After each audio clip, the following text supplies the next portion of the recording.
Good morning. It is Saturday, February 8th, I believe. I spent the last 2 nights at a place called Grassy Banks on the Rio Grande on the South Road of Big Bend State Park. I have been on the road, this will be 21 days, so 3 weeks. In that time I've been to Quartzsite, Arizona. I've camped in the desert there.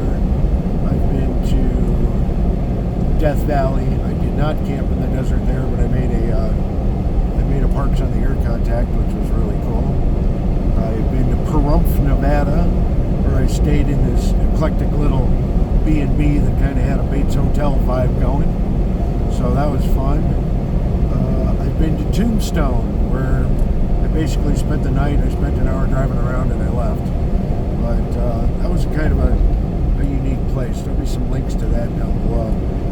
I also stayed in a town called Y, Arizona, at a little park called, I think it was Sonoran Nights. Again, I'll put some kind of mention down below. But that place, I think it was run by a lady named Joyce or Joanne, and she was really doing a good job with it. The story goes, it was completely destroyed at one time, or it was just a junk pile at one time, and that she's restored it back to somewhat functional RV park. So anyway, that was a good night. The desert in Arizona got boring after a while. The sunsets were phenomenal though. Every night there was a good sunset, and that's because there's more dust in the air in Arizona. So here in Texas, we get sunsets, but they don't have the dust. They don't have the redness to them that Arizona had. I think Arizona also had a lot of influence from the wildfires in California. So that was probably why those sunsets were so spectacular. But here in the desert, the night sky is pretty unbelievable. I've had about a half a moon lately, and it turns the desert into winter in Alaska with a full moon. It's just as bright. The desert seems to illuminate in the moonlight, which is a pretty special trait. I woke up this morning early enough that the moon had set, and now I know why they call it a dark skies park. The stars really come out and pop, and I think I got a couple of pictures of that. I don't know, but anyway, I want to thank my good friend Rhonda, my old new friend Rhonda. You know who you are, and there will be a mention below to your stuff, for encouraging me to do a narration video. So obviously I'm putting lots and lots of miles on. I've put 5,098 miles on this trip, and that's windshield time, and I have a lot to say. Believe it or not, I've recorded a lot of those miles, and I've recorded a lot of ramblings for those miles.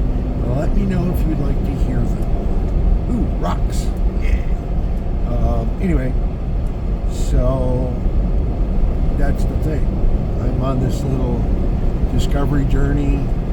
I am, quote-unquote, overlanding for the first time. I don't know. I camped for 7 years in a Sprinter van in Alaska all over, and I've lived for 2.5 years in a 40-foot RV from Alaska to Florida. So I'm not new to traveling. I'm just new to doing it basically in one vehicle with a tent.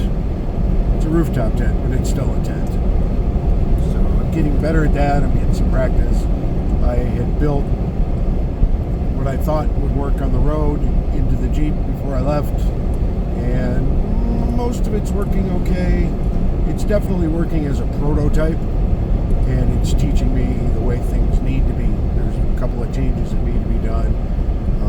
I made some changes along the way, and we're gonna go into that once we get back to Missouri, and we're gonna make a little push on that and see if we can.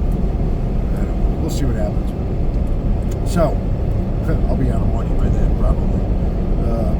Anyway, we're in Big Bend, which was my sort of my original goal, but it's been too cold here, so I took my time getting here, which is why I went through Arizona, blah, blah, blah. Ended up here. I was going to do a backcountry discovery route, which that's what these bikers are probably doing. And I haven't even looked at it yet, because I'm going to be here another 4 or 5 days. Today I got to run over to Presidio and go to a full-time RV park for the day and plug in my solar battery because I don't have solar panels yet. Well, we'll get into that later. Anyway, so I'm going to probably start doing a little more research on this backcountry discovery route. I talked to Willow, the awesome ranger. I don't know if she's a ranger, but the lady at the info booth for the park. I talked to her yesterday, and she brought it up, and she said that not much of the route goes through the park. So this park also has like this interior area, which is high clearance vehicles only, and it goes all the way to like some pretty hardcore four-wheeling, overlanding into some remote dispersed camping areas. So we're probably going to check that out tomorrow or the next day. Not sure yet. Go up at least to the top, to the end of the road, and then we'll come back. My neighbors went there yesterday, said it was real washboardy, but that'll be a good test for my prototype. So anyway, I am going to finish this video and post it right away because I think it's important. It's an important step for me in creating content from this trip. As I said, I have lots and lots of content from the entire trip, and it needs to be, some of it needs to be organized, some of it needs to be posted, some of it needs to be thrown away, some of it needs to be put in the burn barrel and absolutely torched, some of it needs to be offered to the gods for disposal. So that's my journey, and I hope you get something out of it. Stay tuned.